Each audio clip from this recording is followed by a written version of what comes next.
Gracias, senador. Tiene la palabra la senadora Fernández de Kirchner.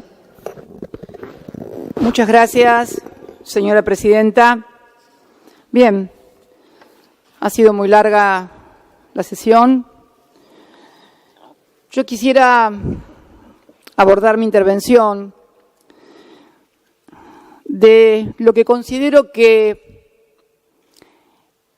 es el verdadero problema que hoy estamos teniendo. Muchas de las senadoras de nuestra bancada que me antecedieron en el uso de la palabra, el senador Páez, hablaron de las cuestiones técnicas. Decía la senadora Fernández Sagasti, pese al tarifazo desde el año 2015, diciembre del 2015 a la fecha, ya llevamos importado en crudo casi el 90% de lo que se importó durante todo el periodo comprendido entre 2003 y 2015.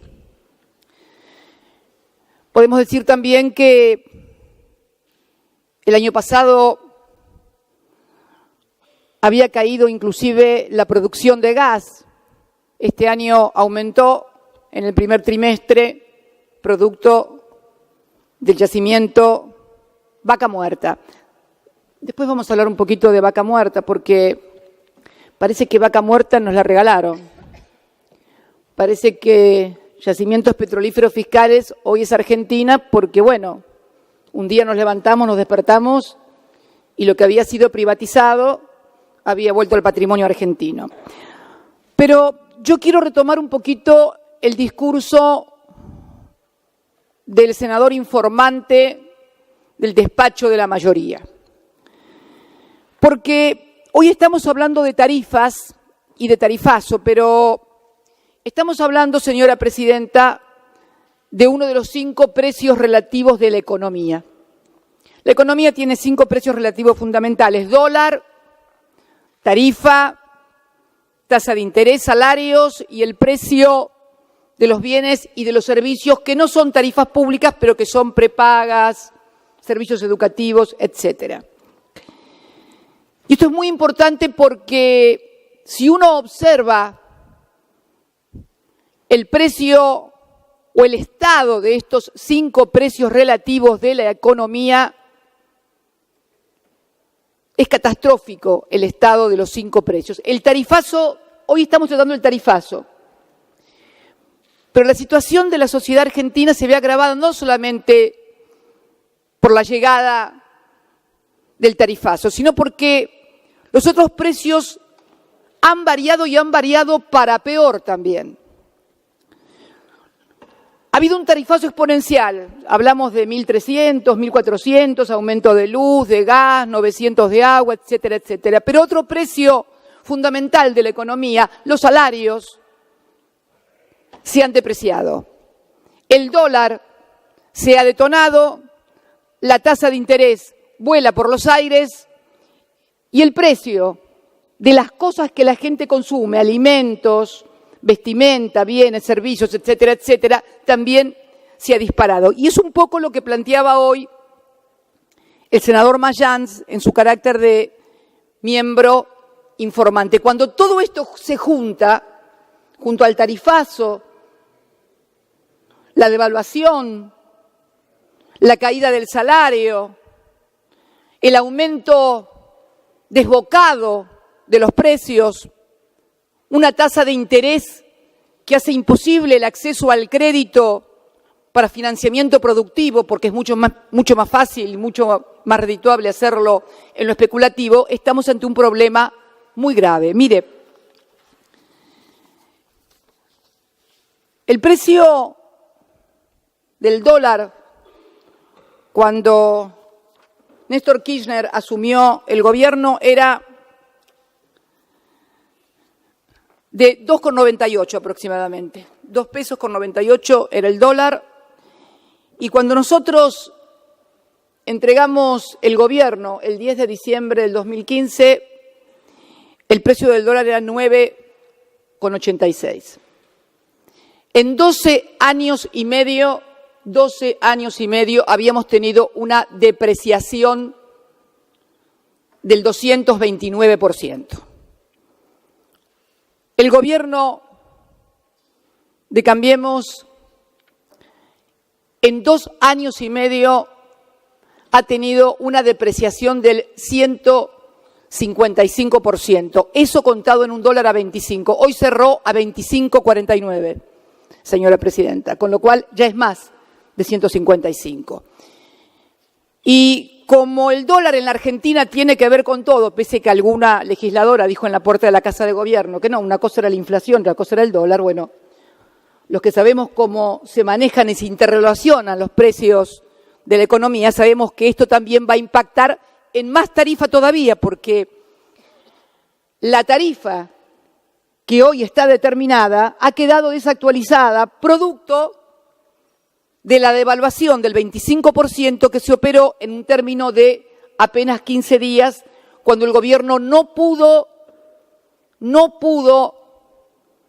controlar y administrar una corrida cambiaria, pese a que llegó a tener 62.000 millones de dólares de reservas en el Banco Central, más allá de la que la mayoría de esas reservas era producto del endeudamiento. Pero lo cierto es que tenía espaldas para aguantar y, sin embargo, en 15 días perdió 10.000 millones de dólares, esto es el precio de 2 YPFs en 15 días, y el precio de la reestructuración de la deuda con el Club de París.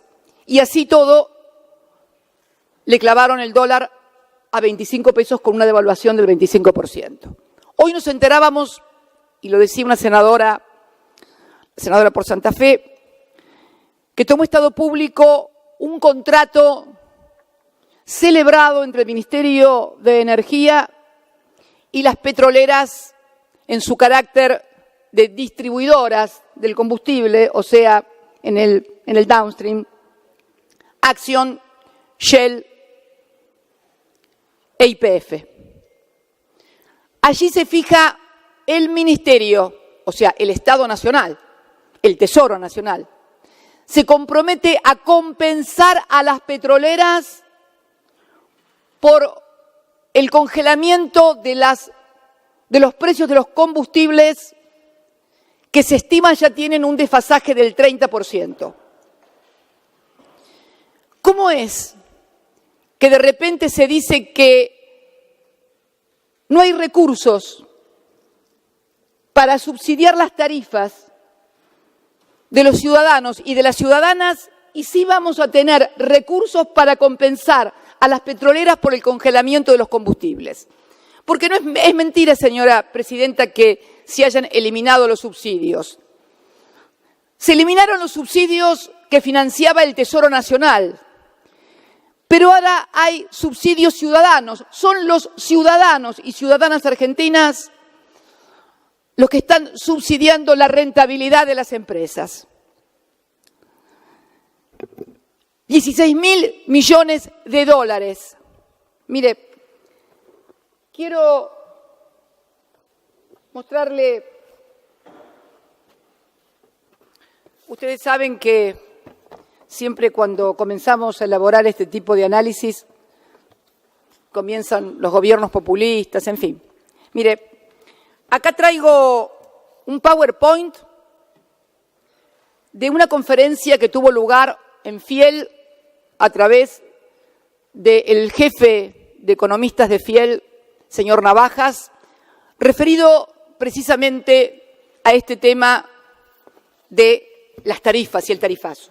Mire, cuando terminó la conferencia, en las reflexiones finales decían, primero reconocer que esta, y se refería al tarifazo, al impacto de las tarifas, primero reconocer que esta es una operación de transferencia colosal de ingresos desde la demanda equivalente a 5 puntos del PIB, Producto Interno Bruto, la mitad sobre las familias. ¿Sabe cuál es la cifra, señora presidenta? Señores legisladores, 16.000 millones de dólares.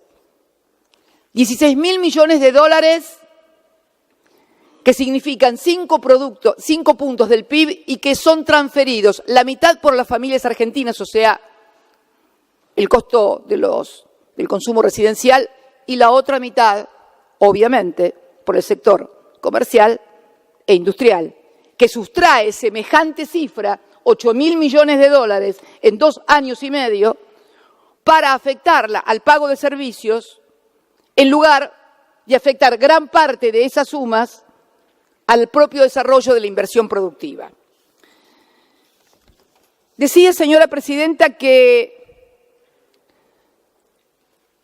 los 5 precios que han impactado, los 5 precios que hoy están en discusión en la Argentina y que han producido esta situación grave y que se va a agravar, porque el problema que tenemos es que estas tarifas van a tener que ser además reactualizadas a partir de esta devaluación que hubo. Y no es cierto que todos nos alegremos de que al país o al gobierno le vaya mal. No es así. Mire, yo hace un mes y pico atrás, ahí iba a presentar, y lo tengo acá el proyecto. Un proyecto con el tema de las tarifas de las prepagas. Habíamos decidido en el bloque, ante los aumentos constantes de las tarifas de las prepagas, ver si podíamos establecer un sistema de audiencias públicas de manera tal que hubiera un mayor control sobre los costos para poder aliviar el tema de las prepagas. Mire, ¿sabe qué? A partir de lo que pasó con el tema tarifario, pese a estar firmada por todos los compañeros del bloque, mire hasta qué punto que no estaba firmada por Silvina Larraburu, que todavía no había ingresado al bloque. Hace más de un mes y pico que la habíamos presentado, casi 2 meses, y hemos decidido no presentarlas porque nadie está contento de discutir estas cosas. Es más, cualquiera que pueda examinar los proyectos que yo he presentado siendo diputada o senadora, y no cuando era senadora oficialista, sino cuando era senadora o diputada opositora, no van a encontrar nunca cuestiones que tengan vinculadas con políticas del Poder Ejecutivo, porque estábamos con la convicción de que uno puede ser opositor, pero que no es bueno especular políticamente a partir de determinadas cuestiones. Y la verdad, señora presidenta, que el momento que está viviendo la sociedad argentina, a mí me cuesta mucho escuchar a colegas decir que no hay tarifas o que los precios de las tarifas están bien. Cuesta mucho también cuando se pregunta, por ejemplo, el presidente o algunos otros colegas, ¿de dónde vamos a sacar la plata? Digo yo, ¿alguien se puso a pensar la angustia, la desazón de la gente sentada frente a las facturas de luz, de gas, de agua, la prepaga, las expensas, los alquileres, la cuota? ¿De dónde va a sacar la plata? Porque ¿sabe qué pasa? Un presidente, un parlamento, tiene muchos instrumentos. Tenemos instrumentos de política monetaria, tenemos instrumentos de política tributaria, tenemos instrumentos de política fiscal para poder tener recursos y aplicarlos a un lado o al otro. Si algunos se angustian y dicen que no tienen la solución para estas cuestiones, ¿se imagina la angustia del que únicamente tiene un salario para hacer frente al pago de los servicios que no le alcanzan? Un salario que además hoy es mucho menos. Mire, cuando Kirchner subió de presidente, el salario mínimo vital y móvil en la Argentina era $85. Cuando finalizamos el gobierno el 10 de diciembre, el salario mínimo vital y móvil eran $589. Pero no solamente había mejorado el salario mínimo vital y móvil, sino trabajadores altamente calificados, por ejemplo, los trabajadores de Siderar, la empresa de tubos sin costura, que va a cumplir en los próximos tiempos 70 años de antigüedad. Esos trabajadores habían tenido siempre un promedio histórico durante toda la vida de Siderar de unos $800. Siempre eran trabajadores que estaban por allí, por sobre la media de otras industrias. Cuando terminó nuestro gobierno, esos trabajadores ganaban promedio $2.400. De los 800 históricos habían pasado a $2.400. Hoy, antes de la devaluación del 25%, ya estaban ganando $1.300. Y le digo algo, estoy segura que la mayoría de esos trabajadores los deben haber votado a ustedes. ¿Sabe por qué, señora presidenta? Porque les habían prometido que todos los trabajadores que pagaran impuesto a las ganancias no iban a pagar. La frase aquella de cuando yo sea presidente, ningún trabajador argentino va a pagar impuesto a las ganancias. En ese momento, año 2015, pagaban impuesto a las ganancias 1.059.000 trabajadores. Hoy pagan impuesto a las ganancias casi 2 millones de trabajadores. Podríamos seguir también que este salario mínimo en dólares de 589 al 10 de diciembre, hoy, y que además ocupó durante mucho tiempo el primer lugar en materia de capacidad salarial de América Latina, hoy ha perdido casi un poco más de $200 y está en $380, más de $200. Ya ha bajado al cuarto lugar, ha bajado 4 posiciones en el ranking de salarios. Esto tiene que ver con tarifas también, porque si al mismo tiempo que estamos subiendo las tarifas, estamos bajando los salarios, comenzamos a desacoplar y a desarmonizar estos 5 precios relativos que tienen que tener una determinada articulación para que la economía funcione, porque el principal problema que tenemos ante este desbarajuste de tarifazo por un lado, pérdida del poder adquisitivo de los salarios por el otro, tasa de interés desbocada, devaluación, tasa de interés, caída del PBI, bueno, en fin, todo junto esto, señora presidenta, está creando una situación que creo que el gobierno debería observarla y creo que debería replantear esta política tarifaria. Y creo que lo que se está proponiendo, que es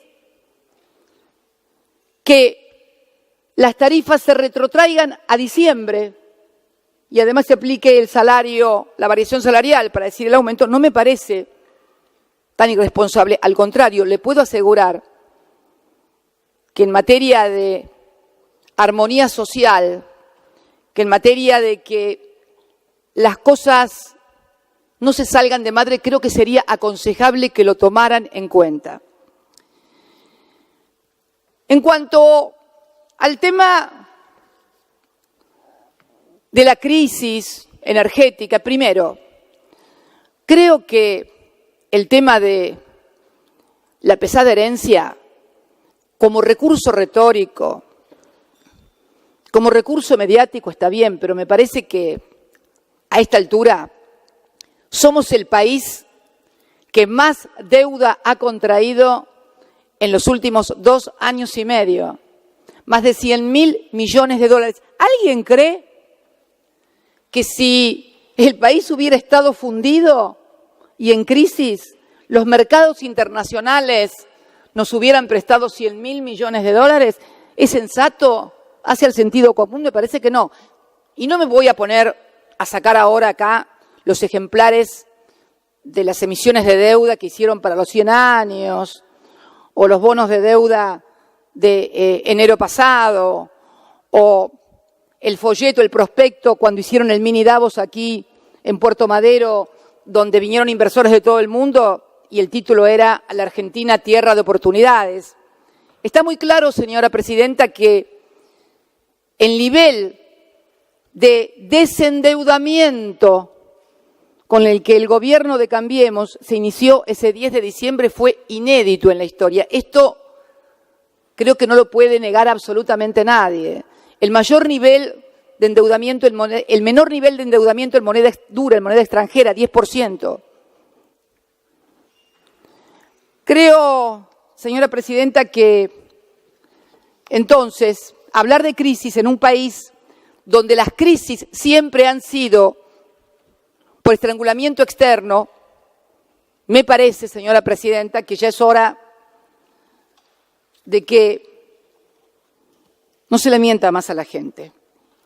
Y no estoy agrediendo, al contrario, yo no trato de irresponsables a nadie, creo que son políticas equivocadas o no, algunos dicen que no son equivocadas, algunos dicen que son políticas que tienen por objeto favorecer a determinados grupos. Pero fíjese en el tema energético. En el tema energético el senador Mayán hablaba de que la Argentina durante los 12 años y medio de gobierno tuvo un crecimiento en generación de megavatios más que importante. Pero no solamente en materia de generación de megavatios. Se ha hablado de transporte de la energía, se ha hablado de generación de la energía. Miren, quiero comentarles. En el año 2003, en líneas de transporte de alta tensión, la Argentina tenía 9.083 kilómetros lineales de líneas de alta tensión de 500 y 132 en todo el país. Para que tengamos una idea, la primera inversión eléctrica en la Argentina se hizo a fines del siglo XIX. No vamos a hacer el cálculo desde ahí, hagamos el cálculo desde 1903, por ejemplo. En el año 1910 tuvo lugar la inauguración de la primera gran central generadora de energía en Dock Sud. 1910, en el centenario. En el centenario se inauguró la primera generación de energía. Bien, desde esos 100 años, la Argentina había construido 9.083 kilómetros de líneas de alta tensión. ¿Sabe cuántas líneas de alta tensión se construyeron entre el año 2003 y 2014?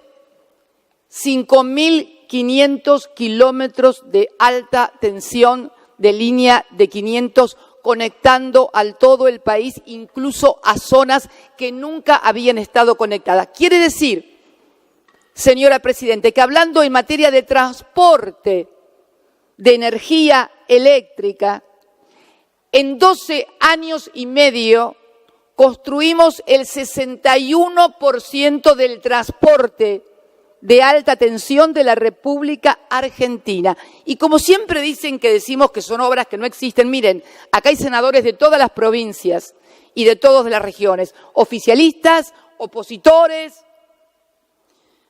Voy a enumerar. NEA-NOA, conexión NEA-NOA, 1.200 kilómetros. Comahue-Cuyo, 708 kilómetros. Tercera línea de Yacyretá, hicimos toda la tercera línea de Yacyretá, además de terminar la hidroeléctrica de Yacyretá, que nadie la había terminado. La terminamos nosotros. Tercera línea de Yacyretá, 912 kilómetros. Patagonia, 1.897 kilómetros. ¿Saben, señores senadores, que las líneas de alta tensión de transporte de energía eléctrica solo llegaban a Choel? Kirchner la llevó primero a Puerto Madryn, casi a pico truncado, y yo terminé llevándolas hasta el otro extremo, Río Gallegos, para conectarlas con Río Turbio, Calafate y Río Gallegos. San Juan Mendoza, 175 kilómetros. Recreo La Rioja, 190 kilómetros. Fíjese la inversión que se hizo. Pagábamos subsidios a la gente. Pagábamos la deuda que nos habían dejado, porque se acuerda que defaultearon la deuda en el año 2001, la reestructuramos en el año 2005 primero y 2010 al 93%, y entonces además habíamos hecho esta inversión y pagábamos la deuda. El corralito famoso, el corralito que causó la caída de un gobierno, porque fue el corralito lo que causó la caída del gobierno. Lo pagamos nosotros. Se emitieron 5 puntos del PBI en bonos. 5 puntos del PBI en bonos. 9.800 millones de dólares. Kirchner pagó 1.900 millones en bonos, creo que fue en el año 2007. Cristina, la tonta, terminó pagando en el año 2012 los 7.700 millones de dólares de los ahorristas con cuyos ahorros se quedaron en el año 2001.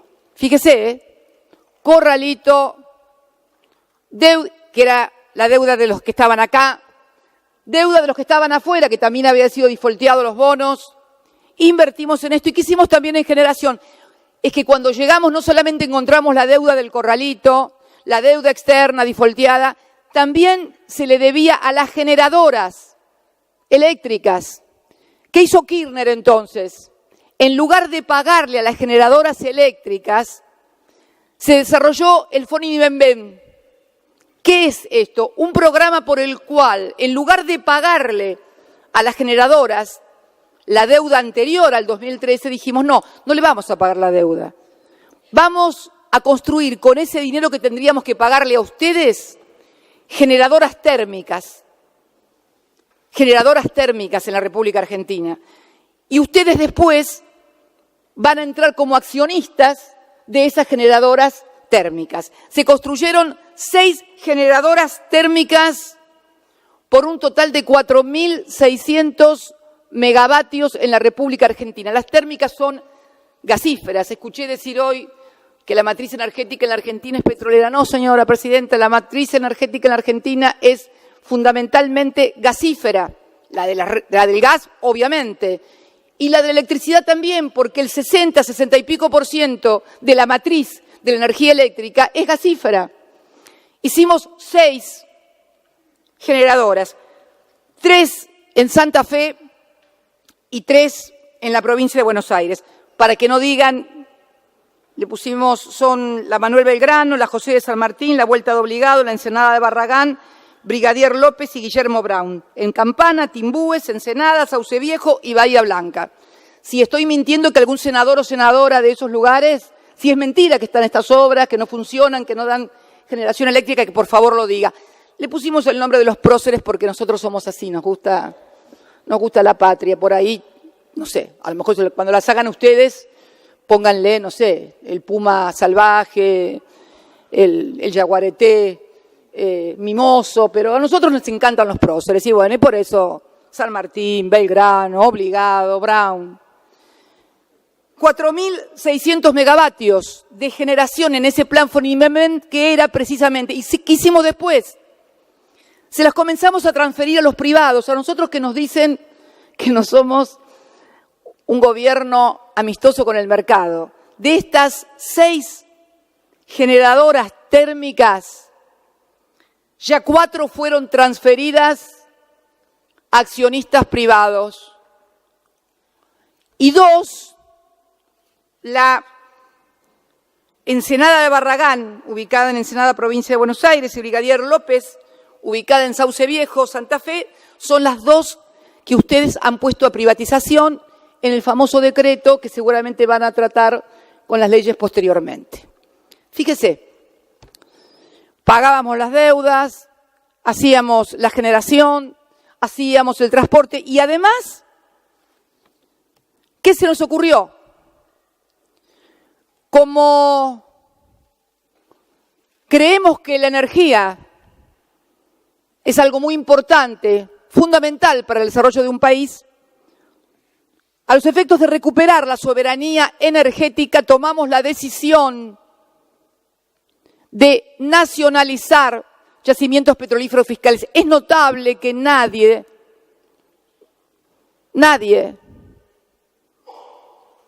haya tenido este reconocimiento, sobre todo porque ahora lo veo al presidente en vaca muerta todo el tiempo. Pero si hubiera sido por ustedes, señora presidenta, vaca muerta seguiría siendo de Repsol, porque Todos ustedes votaron negativamente la nacionalización de Repsol, de YPF. Es más, no todos, acá Neider no es cierto, algunos senadores, creo que Rosas también la votó positivamente, pero ¿usted, señora, era diputada? Señora presidenta, ¿era diputada usted? ¿Cómo votó? ¿Cómo votó la nacionalización de YPF, de Vaca Muerta? ¿Cómo la votó? Ah, la votó negativamente. Mire qué interesante. Mire qué interesante. Y después nos dice que tenían crisis energética, que no habíamos hecho nada por la energía y ahora al presidente no se le cae Vaca Muerta de la boca. Va y se saca fotos y casi lo toma, dijo el otro día en el discurso, casi como una empresa personal. Pero fíjate vos, pero en lugar de tomarla como una empresa personal, el presidente lo que debió haber hecho es institucionalmente haber pedido a sus diputados, a sus legisladores, que votaran la nacionalización de YPF, porque si no hubiéramos votado la nacionalización de YPF, hoy Vaca Muerta seguiría siendo de Repsol. Por eso creo que hemos hecho muchísimo por la soberanía energética. Y esto nos costó críticas de ustedes diciendo que no respetábamos al mercado, que íbamos a alejar las inversiones de la Argentina. Y díganme, ¿qué inversiones trajeron ustedes? Y las inversiones que están haciendo, las están haciendo en Vaca Muerta. Ustedes que nos decían que nosotros éramos los que espantábamos al mercado porque habíamos nacionalizado YPF, hoy son los que le dicen a todo el país, y Vaca Muerta, mira qué bárbaro. Es increíble. Solamente se puede hacer con un formidable blindaje mediático como el que tienen. No hay otra explicación para esto. Pero bueno, acá estamos con YPF y Vaca Muerta.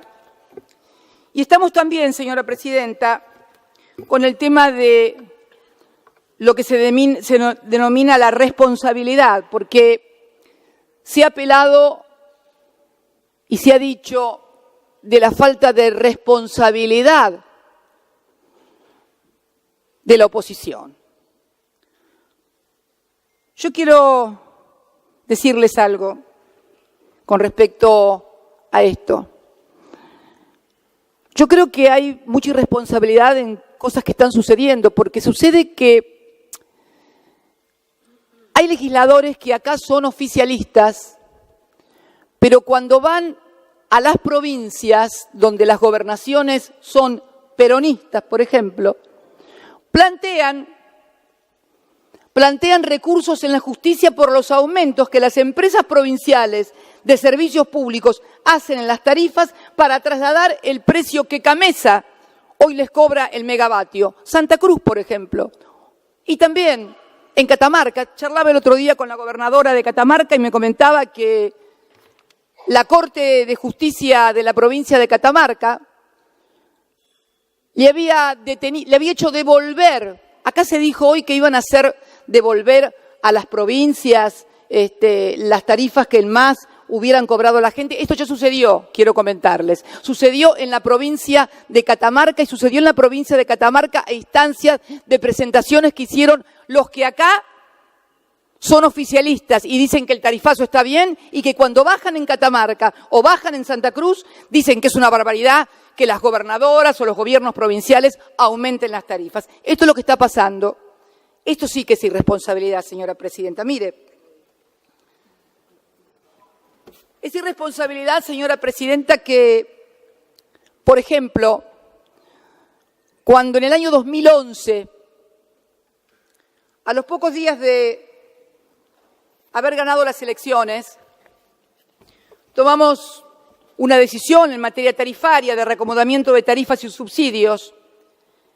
Y fíjense lo que sucedió con la prensa. 6/11 del 2011, prepara el gobierno drásticas reducciones de los subsidios. Colectivos advierten que el boleto podrá costar el doble. Esto es del 2011 a los 2 días. Apura el gobierno la quita de subsidios en el conurbano, 27 de 2011. Subsidios, presión oficial para sumar más renuncias. Una cosa que me olvidaba. ¿Se acuerdan que inauguramos un registro de renuncia voluntaria a los subsidios? Bueno, sobre 14 millones de usuarios de luz, 8 millones de gas, ¿sabe cuántos se anotaron para renunciar voluntariamente a los subsidios? 32.000, señora presidenta. Creo que esto también habla de algunas otras cuestiones en la República Argentina. Y siguieron, el ajuste llega al interior, aumentan impuestos y tarifas, la quita de subsidios llegará a la clase media en 60 días, extienden a más hogares la eliminación de los subsidios, esto es todo 2011. Y el problema es que esto que puede decirse, bueno, pero son unos diarios los que dicen esto. No son unos diarios. Ese es el libreto que después, durante las 24 horas del día, repican en diario y televisión, generando climas adversos a un gobierno cuando debía tomar decisiones. Pero no terminó ahí, siguieron. En el 2014, mire, la verdad esto es antología. Esto es antología porque en el 2014 también el ministro de Economía, Axel Kicillof, anuncia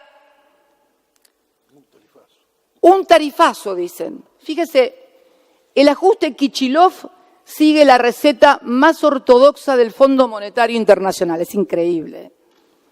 Esto está publicado el 28 de marzo del 2014. Panorama empresarial, a la devaluación de la moneda, aumento de las tasas de interés y visible caída del poder adquisitivo de los salarios, ahora el gobierno le suma un fuerte incremento de la tarifa de los servicios. Yo quiero leer el principio de esta nota, que es un importante comentarista económico al que suelen leer no solamente los dirigentes políticos, sino también los empresarios. Y acá dice Axel Kicillof, con el fuerte incremento en las tarifas públicas que decidió la Casa Rosada, obviamente, completó ayer el ajuste ortodoxo de la economía. En promedio el ajuste llega, adivinen a cuánto era el terrible ajuste, al 20%. Pero en algunos casos las tarifas del agua se elevan un 400%. Y las del gas arriba del 100%. Fíjense, tarifas arriba del 100%. Así el Palacio de Hacienda se alinea con las tradicionales políticas que recomienda el Fondo Monetario Internacional, al que por supuesto jamás fuimos ni venían tampoco. Y deja atrás un relato que ya poco tiene que ver con la realidad económica. Si uno leyera esto parecería que podría ser aplicado ahora, pero ahora no lo escriben. El ministro explica o aplica el plan ortodoxo con una intención. Esto es lo más grande de todo. Tratar de complacer a los centros financieros internacionales para poder volver a endeudar a la Argentina. Estas cosas decían de nosotros. Fíjese, lo que pasa ahora lo ocultan y lo callan e inventaban cosas que no sucedían. ¿Y qué decía la oposición de entonces? Mire, pude rescatar un tuit suyo, señora presidenta, el 10-11 del 2015, 6 días antes del balotaje.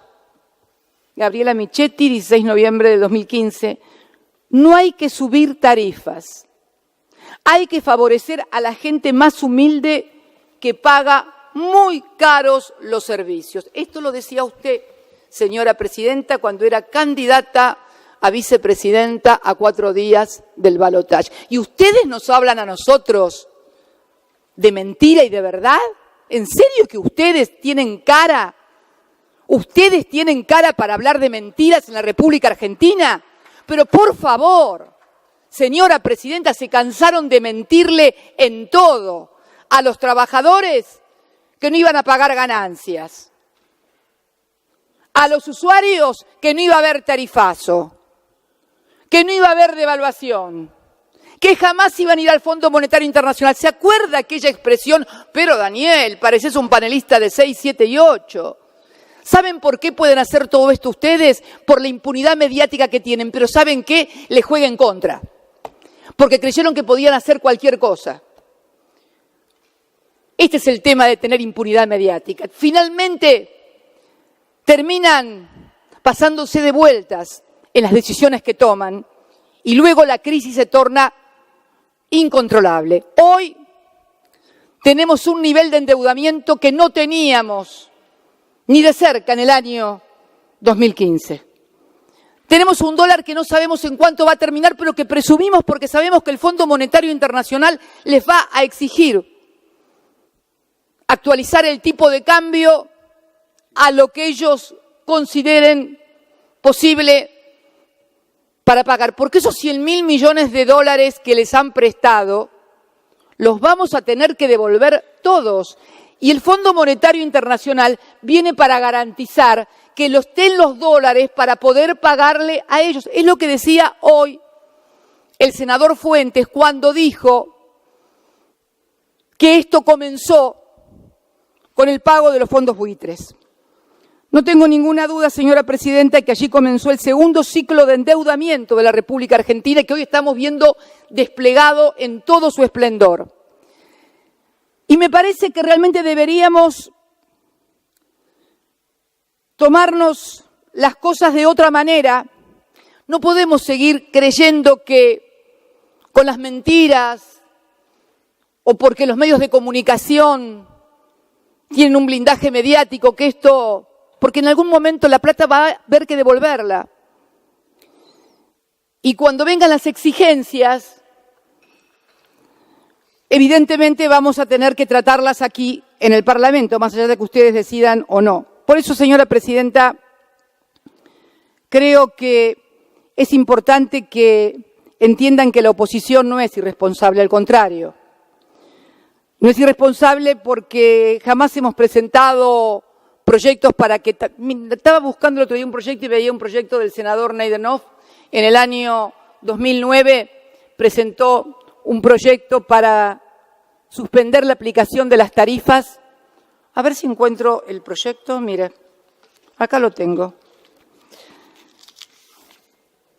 Mire, en el año 2009, suspensión de la resolución 1169/08, nuevas tarifas de energía eléctrica de la Secretaría de Energía de la Nación por el término de 180 días para las provincias de las regiones del NEA y del NOA. Mire entre los fundamentos lo que decía. Nos pedía que se suspendiera una tarifa para NEA-NOA y mire lo que decía. Para este caso y tantos otros más es que consideramos que el actual incremento tarifario atenta contra los derechos esenciales del ser humano, ya que los sectores de menores ingresos, al pagar el consumo de energía eléctrica, no podrán hacer frente a otros gastos y requisitos mínimos para su supervivencia digna. Yo he sido opositora, nunca presenté un proyecto de estos. Nosotros somos muy responsables, señora presidenta, y yo creo que el gesto y la señal, ya termino, el gesto y la señal que podría darle el gobierno de aceptar de la misma manera que se sentó a negociar con las... ¿Cómo puede negociar Aranguren con las petroleras y no puede negociar con los otros la suspensión de tarifas? A ver, ¿por qué razón? ¿Cuál es la razón? Tenemos que terminar pensando que la razón es porque los que cobran, como decía hoy la senadora Anabel Fernández Sagasti, son los amigos del presidente. Es Caputo, es Midlin, es Lewis. Por esa razón no se puede negociar y sentarse con las empresas y decirle no aumenten más las tarifas. Ha sido muy grande el aumento, señora presidenta. Entonces creo que una oposición responsable, y la verdad que ustedes no pueden quejarse con la oposición, o por lo menos con una parte de la oposición que han tenido. Yo me acuerdo cómo eran ustedes cuando eran oposición nuestra. Ustedes nos dejaron en el año 2010 sin presupuesto. No tuvimos presupuesto, señora presidenta. Usted creo que también era diputada, ¿no? No nos votó el presupuesto. Nos dejó sin presupuesto. Entonces creo que han tenido un acompañamiento muy grande de amplios sectores de la oposición. Entonces sería bueno que... Por ahí si no quieren hablar con otra oposición, por ahí si no quieren hablar con la oposición que ustedes consideran que es irracional, como dijo el otro día un señor senador aquí, no hablen, pero hablen con los racionales, hablen con los opositores racionales y lleguen con los racionales a un acuerdo para que el conjunto de la sociedad no viva con la angustia que hoy se está viviendo. Hay gente que no prende la estufa de gas, señora presidenta. Se han modificado los hábitos de la gente en cuanto a calefacción. Hay edificios acá a 2 cuadras, acá en La Redonda, en los cuales se puede bañar uno hasta las 9 de la mañana y a partir de las 6 de la tarde, porque durante el día apagan la calefacción. ¿Se acuerdan cuando ustedes se reían cuando Chávez decía cómo había que bañarse? Ahora encontramos que nos dicen cómo tenemos que cambiar lamparitas, cómo tenemos que calefaccionarlos, a qué hora tenemos que prender, cómo nos conviene prender, que nos conviene estar con las botas, sin las botas, con abrigo, sin abrigo.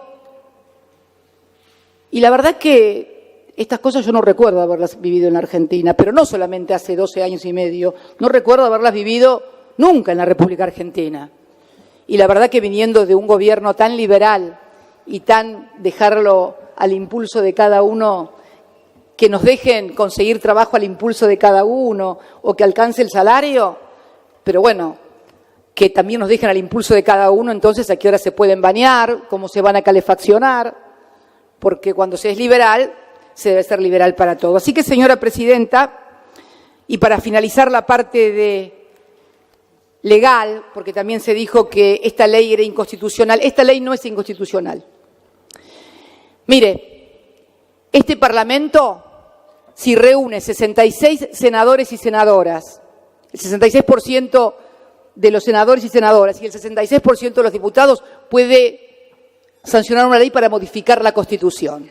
Modificar la Constitución, ya termino, podemos modificar hasta la forma de gobierno. Si sancionamos una ley que decimos, declárase la necesidad de reformar la Constitución y refórmase el artículo 1, donde se declara que somos federales y presidencialistas y pasamos a ser unitarios, como por ejemplo Chile, y parlamentarios, como cualquier país europeo, lo puede hacer el Parlamento. ¿Cómo un Parlamento que puede modificar la Constitución con mayorías calificadas no va a poder dar un marco regulatorio y declarar la emergencia? Es más, la emergencia solamente la puede declarar el Parlamento. El Poder Ejecutivo no puede declarar la emergencia. Las emergencias las declara sí o sí el Parlamento. No la puede. Es inconstitucional que lo haga el Ejecutivo, no el Parlamento. Con lo cual es absolutamente constitucional. Y en cuanto al presupuesto, señora presidenta, el presupuesto, como ya señalaron varios señores senadores y senadoras, el 28 de diciembre se terminó. Habían pasado 10 horas de que habíamos aprobado en estas mismas bancas el presupuesto y el presidente, el jefe de gabinete, junto al presidente del Banco Central y Caputo y Dubjone, dijeron que la inflación ya no era más del 10, era del 15. Hoy ya todo el mundo habla de 25-30.